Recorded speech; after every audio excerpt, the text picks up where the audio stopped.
So you guys welcome back to the channel. स्वागत है तुम सबका ब्लू लॉक की एक और नई वीडियो में। तो जैसा तुम्हें पता है ब्लू लॉक का नया चैप्टर नंबर 356 आ चुका है और ये वाला चैप्टर भी हमेशा की तरह क्रेजी रहने वाला है। तो बिना कोई टाइम वेस्ट किए चलो इस वीडियो की स्टार्टिंग करते हैं। तो चैप्टर की स्टार्टिंग होती है टेडी के साथ जो अपने कोच फॉक्स के ऑर्डर्स को ठंडे दिमाग से फॉलो कर रहा होता है और इसागी की तरफ देखते हुए एक ही बात को बार बार कह रहा होता है कि वो एक को इन्फिनिटी बना देगा। इसागी टेडी की तरफ देखता है और मन में ही सोचता है कि ये ईगोलेस भड़वा आखिर बकवास क्या कर रहा है और वो टेडी से कहता भी है कि आखिर तुम इसे किसी जादुई मंत्र की तरह क्यों बार बार बोले जा रहे हो। और यहाँ पे टेडी सागी को बस देखते रहता है, कुछ कहता नहीं और बॉल को एक जगह रोक कर ऐसे खड़ा रहता है जैसे किसी चीज का वेट कर रहा हो। सीन शिफ्ट होता है और जाता है इंग्लैंड टीम की बेंच की तरफ जहाँ हम देखते हैं फॉक्स को। फॉक्स मैच की तरफ देखते हुए कहता है कि पहले जब खेलने का वक्त हो गया। इसागी बेंच की तरफ नोटिस करता है और सोचता है कि क्या पूरी तरह से बिना ईगो वाले लोगों से बनी टीम इंग्लैंड जापान को हरा भी सकती है। और सबसे ज्यादा कमाल की बात तो यह है कि टेडी के पास बॉल काफी देर से है पर वो अपनी जगह से मूव नहीं कर रहा। और दूसरी बात यह है कि इसागी और इसके बीच में क्या बात हो रही है वो भी मुझे नहीं पता क्योंकि ट्रांसलेशन में ये मिला ही नहीं। खैर आगे हम देखते हैं कि इंग्लैंड टीम का कोच फॉक्स अपनी 3 उंगलियां बाहर निकालते हुए कोई इशारा करता है और यहाँ पे हमें ये पता चलता है कि फॉक्स जो है वो इंग्लैंड टीम को कोऑर्डिनेट कर रहा है बस अपने हाथों का इस्तेमाल करके। और ये चीज वाकई में काफी ज्यादा इंटरेस्टिंग है। मतलब कि अपना फॉक्स जो है वो लिटरली एक पपेट मास्टर और पूरी इंग्लैंड टीम को कंट्रोल कर रहा है। अब अगर तुम देखो तो हमारा ईगो जब प्लेयर्स को गेम में भेजता है वो सीधा यही कहता है कि जाओ आग लगा दो, बट वहीं दूसरी तरफ तुम फॉक्स को देखो तो ये पूरे गेम को खुद कंट्रोल कर रहा है, अपने प्लेयर्स को ऑर्डर्स दे रहा है कि ऐसा ऐसा करो। जिसका मतलब है कि इंग्लैंड टीम की फिलोसफी ब्लू लॉक से बिल्कुल डिफरेंट है। मतलब ये मैच काफी ज्यादा इंटरेस्टिंग रहने वाला है। खैर वापस से आते हैं चैप्टर के ऊपर और हम देखते हैं कि जैसे ही इंग्लैंड टीम का कोच अपनी 3 उंगलियां साइड में करता है टेडी को इंग्लैंड की टीम पर 3 स्पॉटलाइट पड़ते हुए दिखती हैं। वेल इस चीज को इसागी भी नोटिस करता है कि उन्होंने इंग्लैंड के खेलने के लिए स्पेस बना दिया है। वो बोलता है कि वो ये देखकर हैरान है कि इंग्लैंड की टीम पूरी तरीके से अपने कोच के ऑर्डर्स पर ही मूव कर रही है। इसके बाद टेडी तुरंत एक बेहतरीन सा पास देता है इंग्लैंड के दूसरे प्लेयर को जिसका नाम है एचएम पोंग और इससे अच्छा तो बेन स्टॉक रख लेते सालो।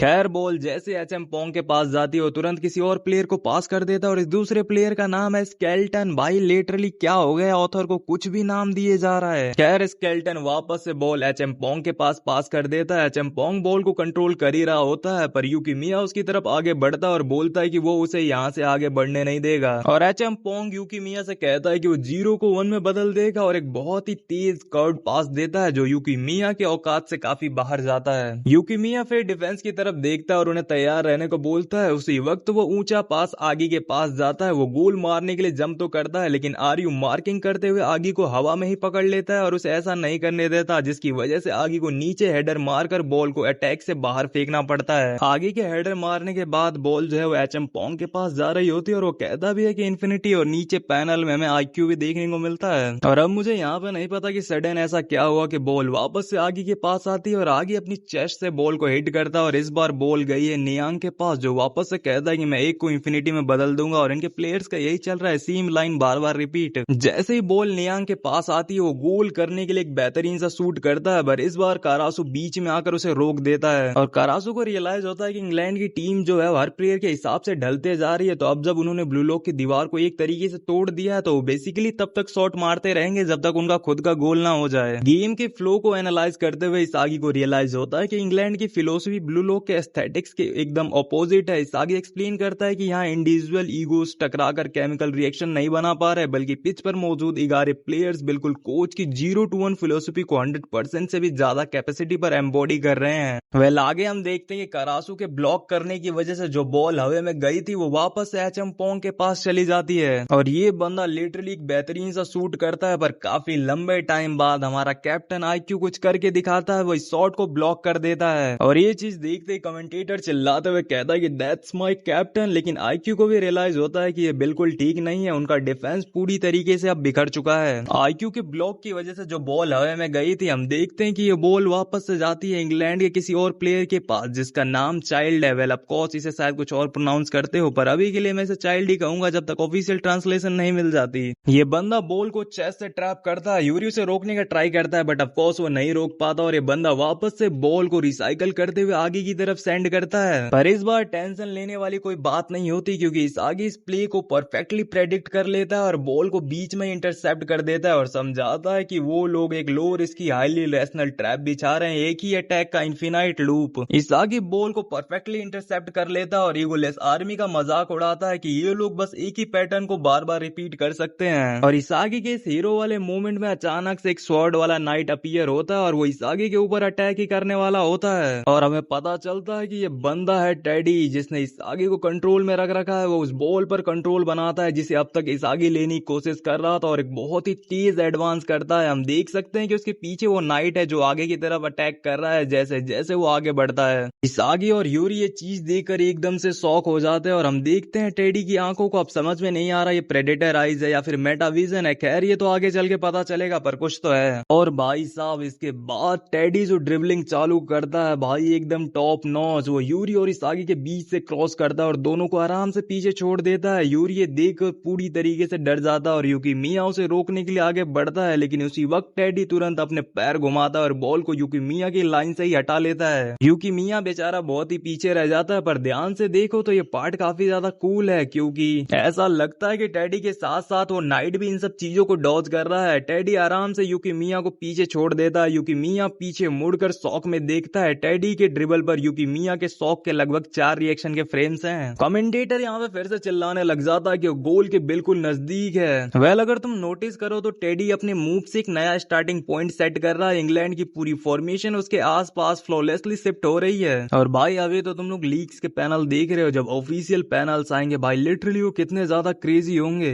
टेडी की इस मूवमेंट की सीयर वेरोसिटी से पूरी ब्लू लॉक टीम की ऐसी तैसी हुई पड़ी है क्योंकि वो लोग उसे पकड़ तक नहीं पा रहे। टेडी एकदम फ्लॉलेसली पूरे ब्लू लॉक के डिफेंस को ब्रूटली स्लाइस करते हुए आगे निकल जाता है और एकदम इजीली ब्रेक थ्रू करने के बाद टेडी जो एकदम से शूटिंग के पोजीशन में आता है। वहीं दूसरी तरफ ना इस आगे बस साइड से खड़ा होकर अपनी टीम को डिस्ट्रॉय होते हुए देख रहा है। आगे हम देखते हैं कि इंग्लैंड का कोच कहता है कि 0-1 और वहीं पे टेडी कहता है 1-infinity और उसी वक्त एक तलवार के थ्रस्ट की तरह टेडी एक बहुत ही बढ़िया सा कर्व शॉट मारता है जिसे ब्लू लॉक के प्लेयर्स रोक तक नहीं पाते। गागामारू बेचारा अपनी पूरी ट्राई करता है बट लिटरली कोई भी शॉट को रोक नहीं पाता और कमेंटेटर चिल्लाते हुए कहता है कि गोल, और ये है एकदम बेहतरीन सा गोल। और इसी के साथ इंग्लैंड का स्कोर हो चुका है 1 और अपनी जापान है 0 पे। और इस शॉट को देखने के बाद अपना इस आगे पूरी तरीके से खो चुका है। मतलब लिटरली ये इन लोगों को जज कर रहा था, ईगो लेस पपेट बुला रहा था और अब देखो इस बेचारे का हाल। कमेंटेटर चिल्लाते हुए कहता है कि इंग्लैंड ने अपना खाता खोल लिया है और लीड भी ले ली है गेम में। और टेडी अपने हाथों से गोटो का साइन बनाता है और एक्चुअली सॉरी यार ये गोटे नहीं है, ये है 1 और इन्फिनिटी।